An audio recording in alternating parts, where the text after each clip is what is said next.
Okay, so in class the other day, I showed you how to do a color combination, but I figured I'd better make a recording, a video that you can reference, since I'm not going to have time to write all of these steps up, at least not right now, in the form of a manual or a guide.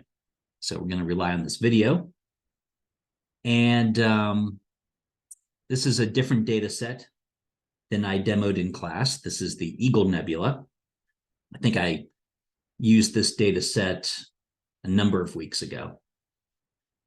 But since then, we've changed the color combination controls. And so that's why I'm shooting this video, so you can learn the new controls. Now, most of this data was taken by my summer students last summer. The Eagle Nebula is really not well positioned at the time that I'm shooting this video for observation. It's better a number of months from now, but it is observable now a little bit, beginning of each night. And so last summer, my students got red, green, blue, luminance, and H alpha. And they got that on the Prompt 6 telescope. And this past bright cycle, I made use of the Prompt 7 telescope and got some O3 and S2. So I can show you how to combine multiple layers. In fact, I think I'm going to shoot two videos. One's going to be a basic combination.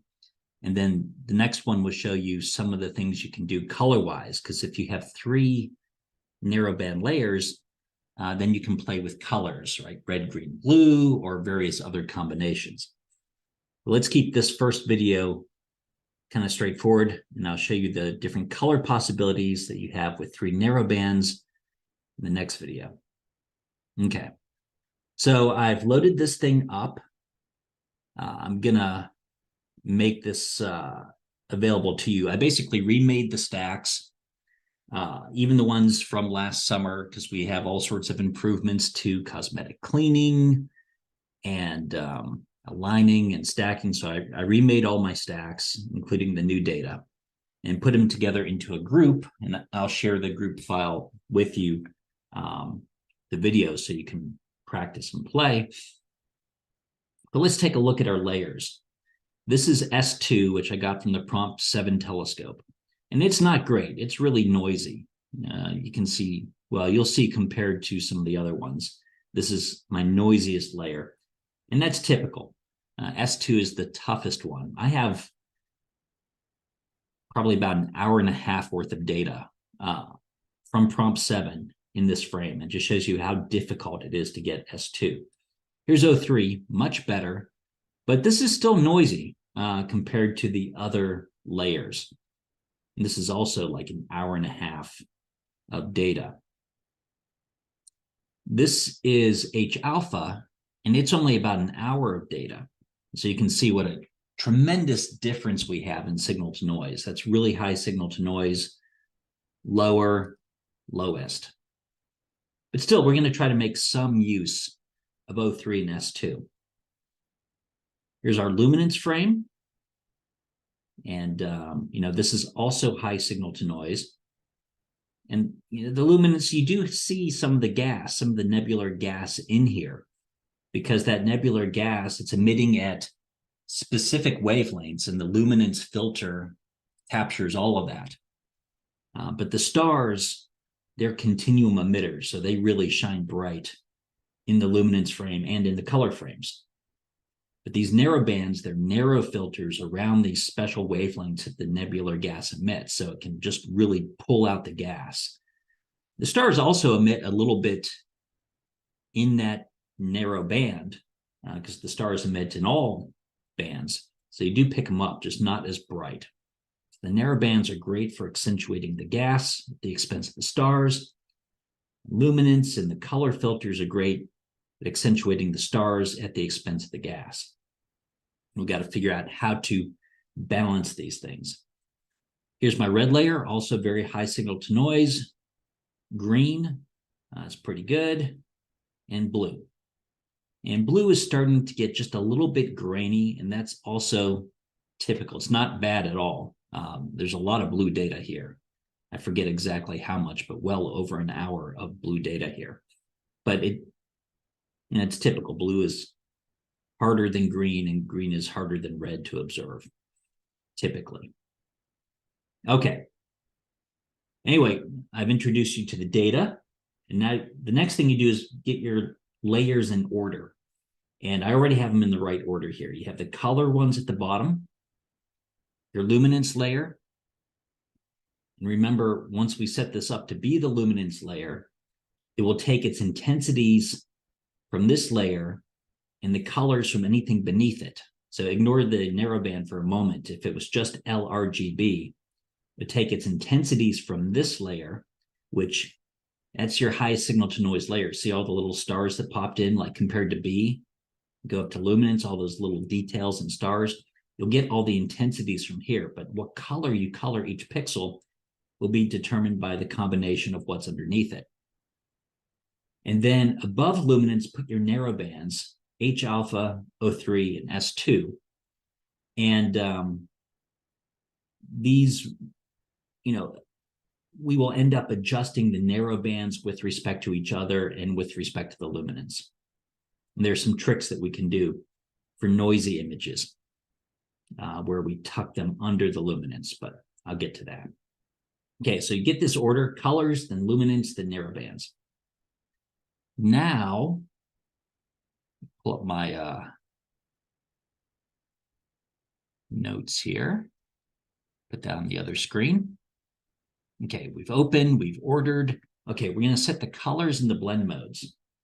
So the blue, we're going to color that blue. V band, which V stands for visual. It's the middle of the visual range. We're going to color that green. And R, we're going to color that red. And these all have blend modes as well, colors and blend modes. The default blend mode is something called screen, and leave that alone for the color layers. The luminance layer, and let's check these, that we actually got it. Blue, green, red. Okay. Now the luminance layer, we're going to leave its color gray, but change its blend mode to luminosity.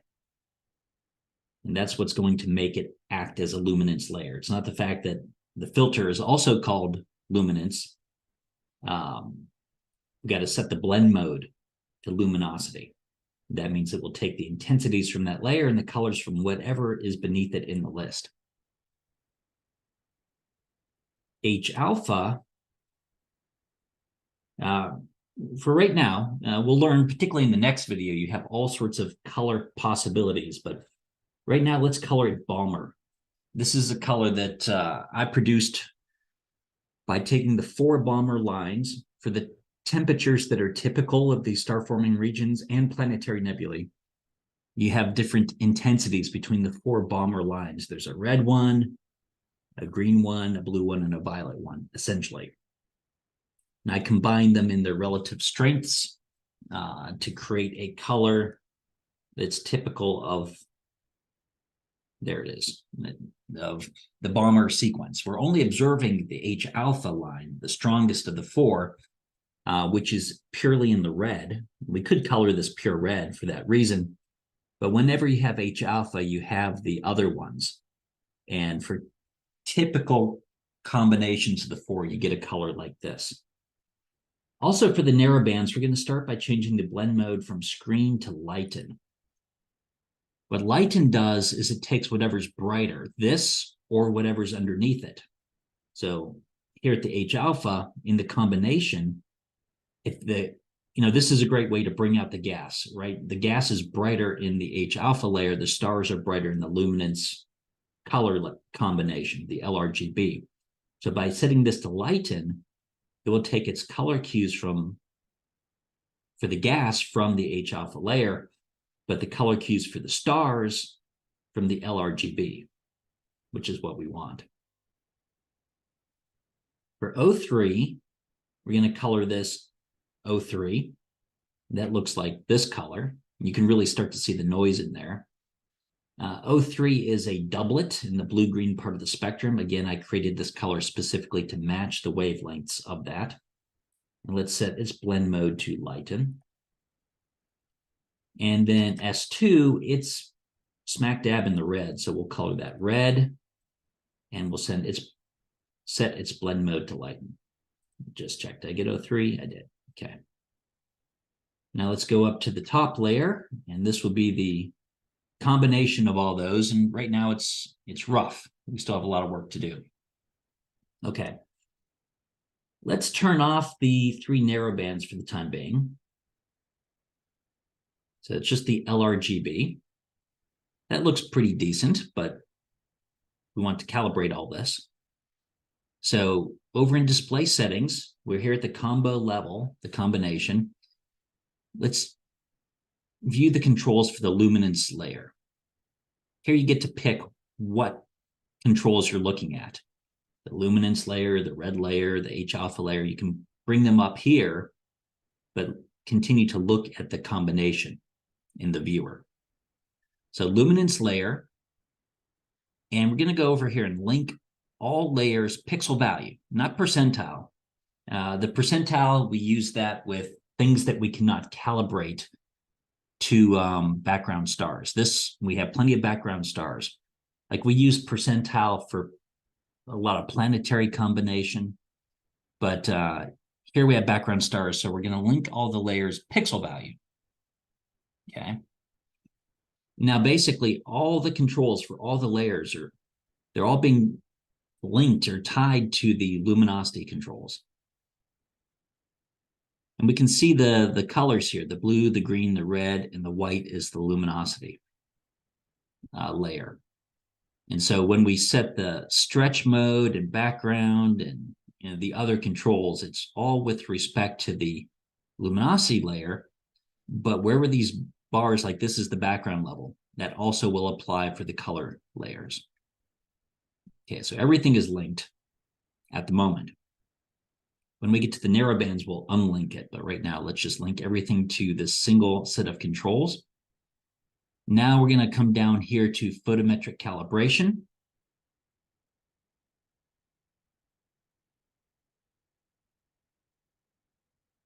And for the red layer, we're going to pick red. For the green layer, we're going to pick green. For the blue layer, we're going to pick blue. And we're going to measure the 0 points. So it's extracting the stars from the red, the green, and the blue layers and comparing them to catalog values. And then it's now measured the 0 points. Those are the relative factors that we have to multiply these by to get them in alignment with each other. The reference layer, we're going to set that to red. What this enables us to do, in a moment, we're going to synchronize the luminance layer to the red layer. And so this means we can come back and change the dust correction without having to resync the luminance layer to the red layer. We'll let the red layer be the basis. We're going to move the green and the blue layers to it. We're going to synchronize the luminosity layer to it in the next step. And so if we let red be the reference, we can come back and change the extinction without having to resynchronize the luminosity layer. Okay. And what I have here, 0.782, this is the EB minus V towards this line of sight. This is NGC 6611. So if I go to WebDA,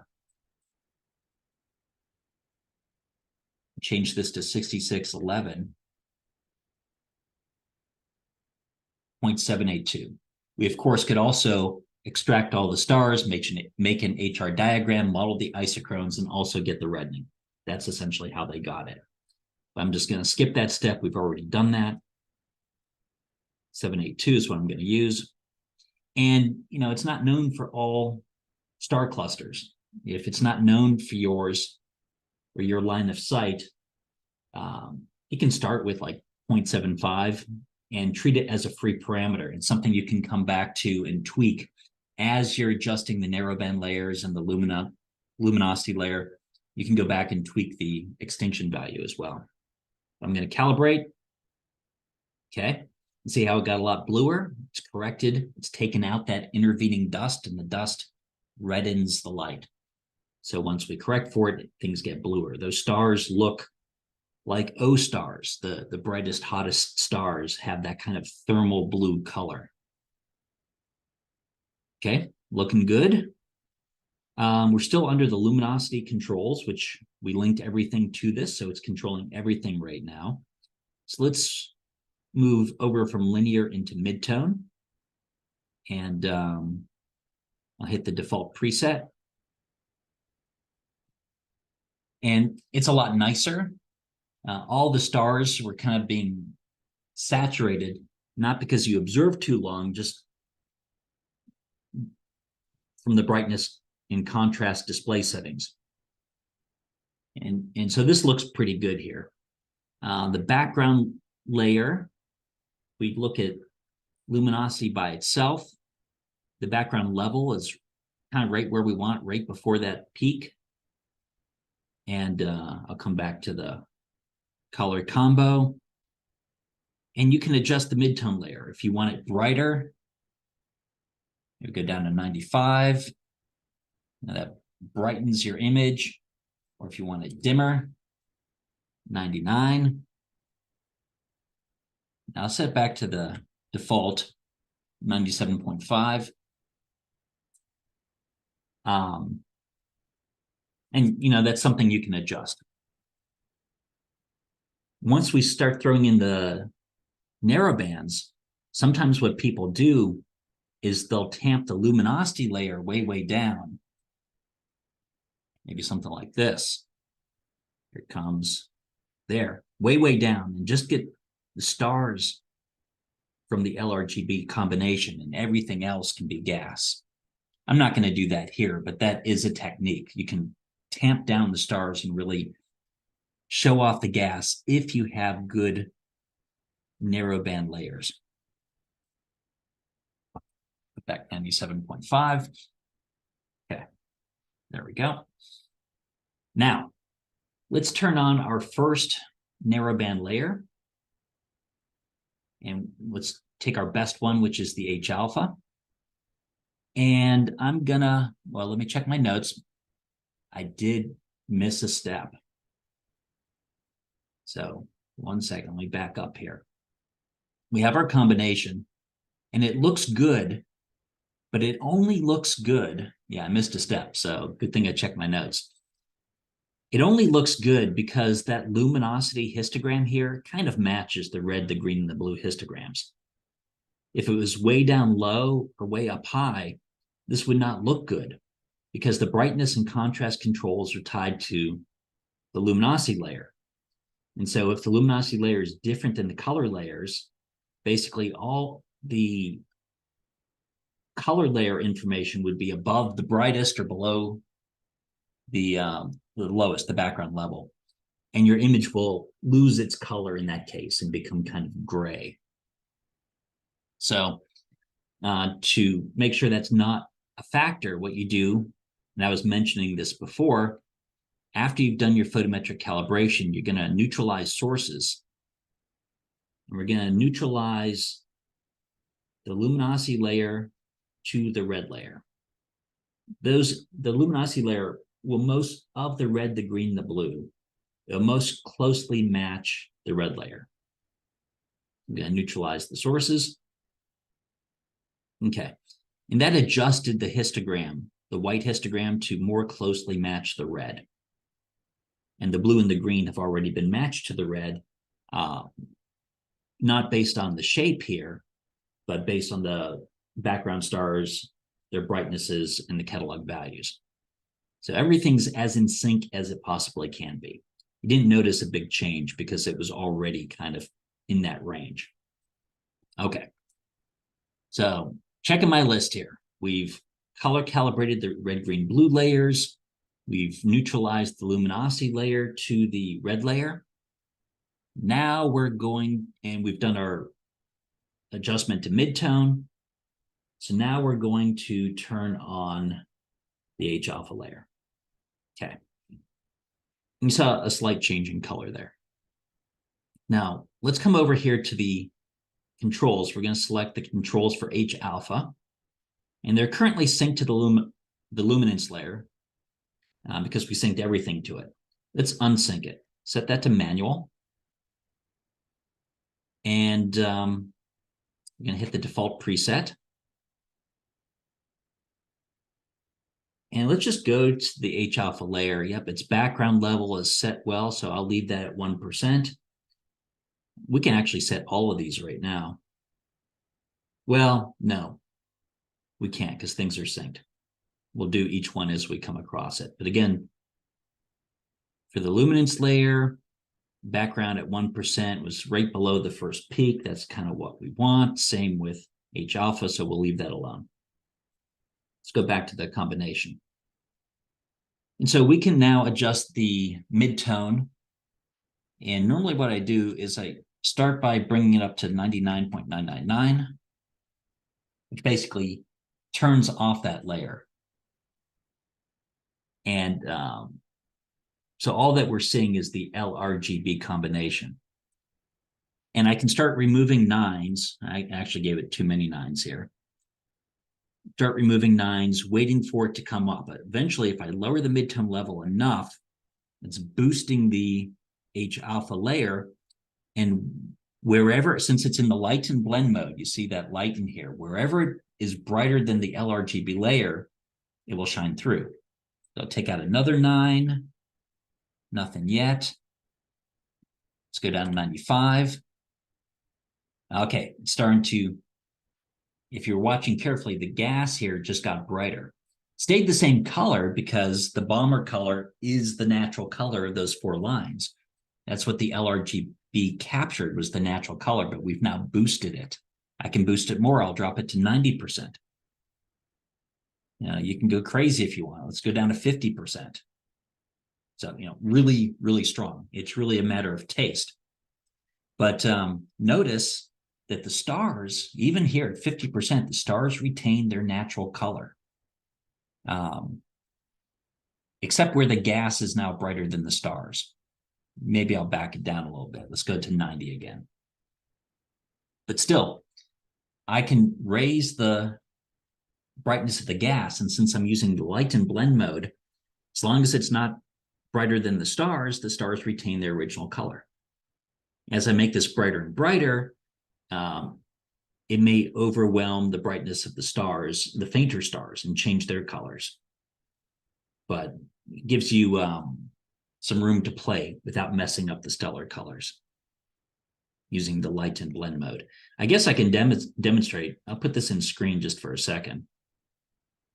See how the stellar colors change? They're getting pink, and particularly if I go with the 50 percentile here, those stars they've lost their colors. There's still hints of their colors in there, but they're very pink at this point.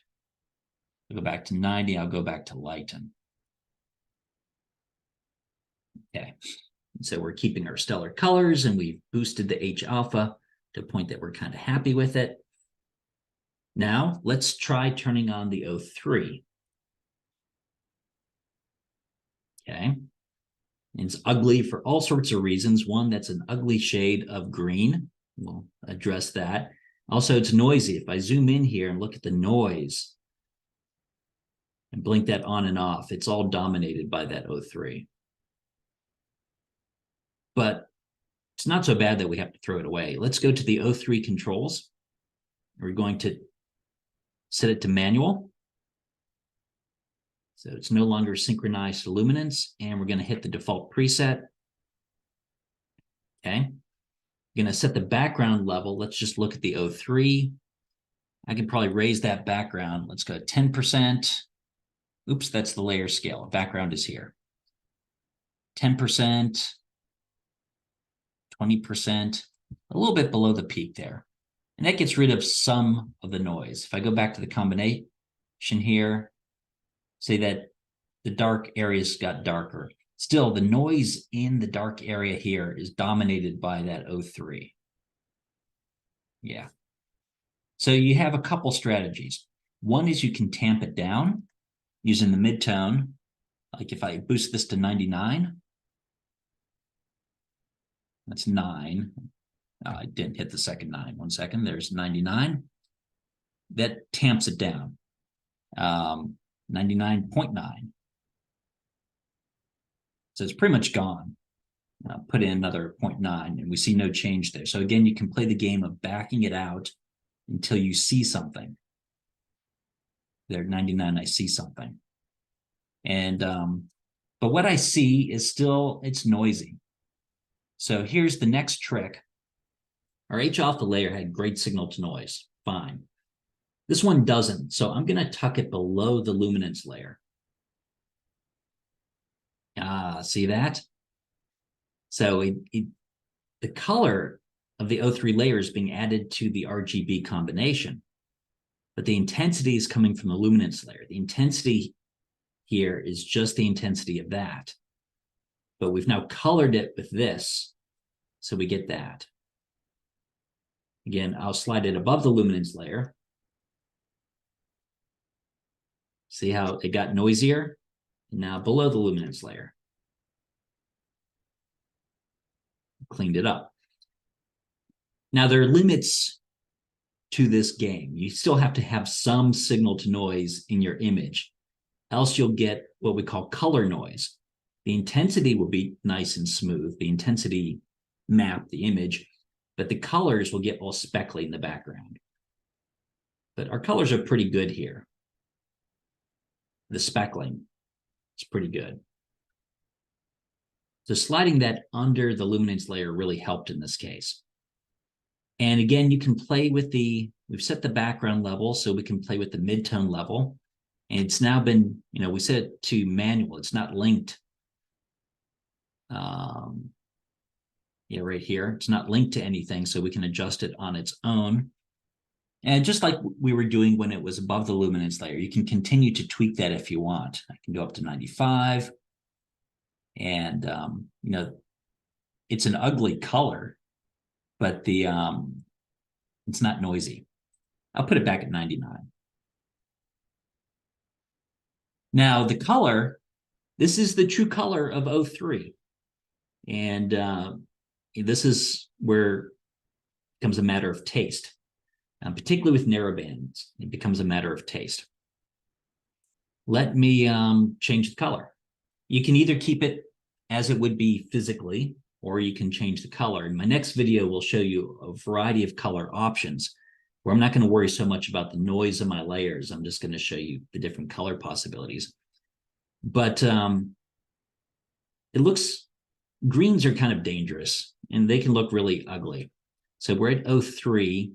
I have one called blue-green that's a little bit more blue, a little bit less green.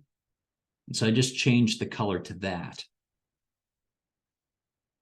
Maybe I'll adjust the mid-tone level here, pull it up a little bit. Whatever you want. Maybe that's too much. Let's go back to 99.99. Let's turn it off for a second, bring it up slowly. It's 99. So it brings it in a little bit, gives you some color variation. It's not blanket pink, and it's a little bit more tolerable than the O3. You could also go straight blue. Some people do that, and you're going to have more of a purplish nebula in that case. I'm going to go with the blue-green. I like that one. Oh, just a little something while I'm on this here. You may have noticed with the two brightest stars in this image, I have saturation bleeds. I have one here and this one here in the alignment. When I made the stacks and aligned them, that created some problems there.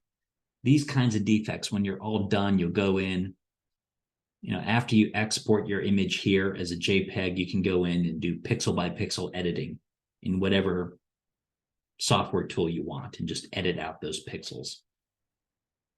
Let's mention that since I saw it. Okay, let's try our worst layer. I'm going to turn on the S2 and I'm going to go to the S2 controls. It's currently colored red, which is its natural color, but you see it's really noisy. You see that there? What can we do? Well, first we're going to unlink it. Okay, it's set to manual, and I'll hit default. Okay, you can really see the noise now. And let's look at this layer here and increase its background 10%, 20%, 30%. I'll even go up to 40%. That helps a little bit. Let's go back to the color combo. See how it darkened that there? And then you're going to want to increase the midtone level until at least the noise is not there. Let's go to 99. See, it's still there, 0.9, 0.99. Not much change.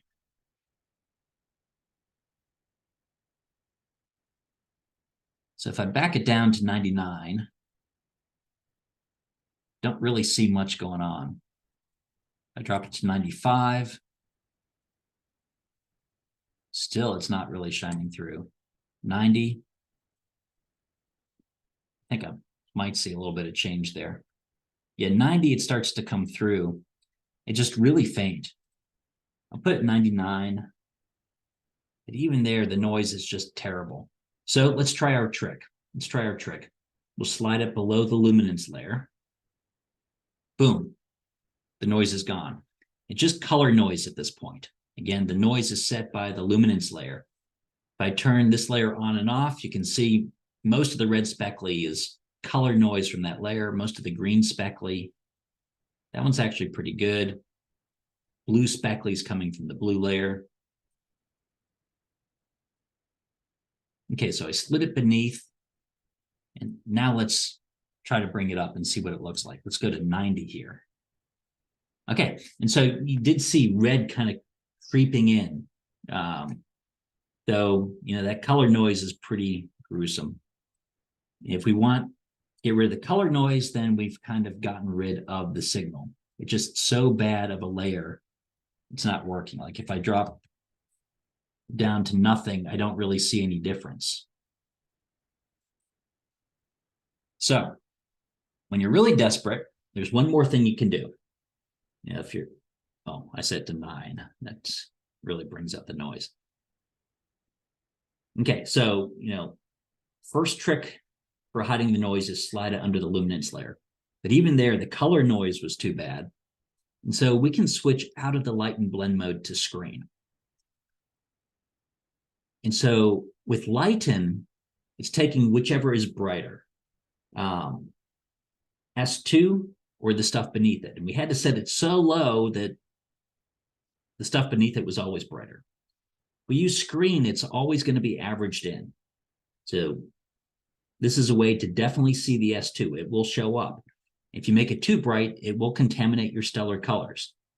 So the trick is not to make it too bright, right? If I do something like that, right, it's too bright and it's bleeding in, changing stellar colors. And 9 is just horrible. Let's go to 90. So I should go 99.999, and then we'll ease it in. 99.999, it's essentially off. I'm going to start taking out 9s until, and each time it's going to brighten it a little bit. It's not like with lighten, where it's either there or it's not. It's being averaged in. It's just greater and greater levels every single time. Maybe 99.5. And we can blink it on and off here and see its effect. There it's off. Here it's on. So just a real subtle reddening, but we were able to make use of it. It really highlights, like right here. Turn it off. See that? Turn it on. Really gives it a nice highlight there. And if we look at the layer, that's pretty much the only thing good that came of it. There's some light in the stars, and hopefully we haven't added so much that it's changed the colors. But otherwise, it's kind of an outline that it's providing between the hot, low-density gas and the high-density cloud around it. I should also point out over here, I have sync orientations on and sky on. Don't turn on sync display, but sync orientations and sky. And that's how I've been able to hop back and forth between different layers and have them be in the same place like that. So it looks pretty good. I actually used all my layers. using natural colors for the most part. I did tweak the 03 because I found the 03 color a little annoying. I made it a blue-green color instead. Let's double check. Yeah, but otherwise pretty good. And download it here. And let's get it in the proper orientation in the sky.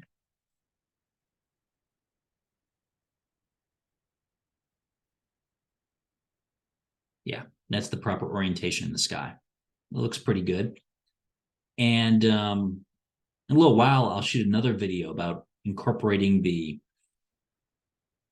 mid-infrared and the near-infrared. And so this is going to get even more interesting as we incorporate those archival, some of them are space-based observations into this. But for now, I'm pretty happy with it. I got natural stellar colors. The only thing that I'll do, I'll save a copy here. Maybe I'll open this up in my favorite program, Microsoft Paint. I was mentioning this before. This stuff right here.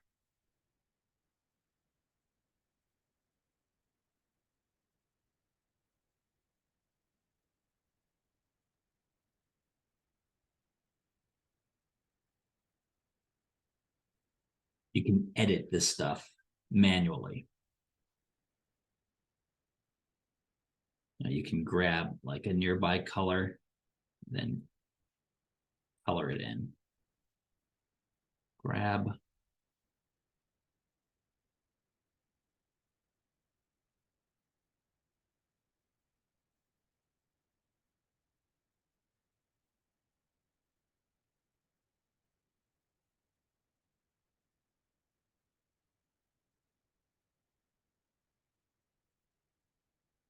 Like that. If you want, you can even edit out the bleeds, not just the crazy stuff, but the bleeds there. And you can do a better or worse job, depending on how much you care.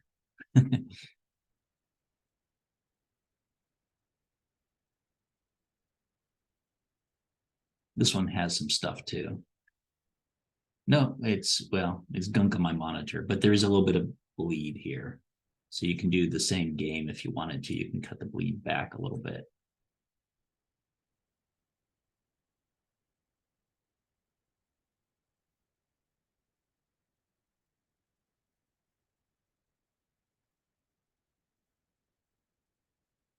Yeah, let's see what that looks like.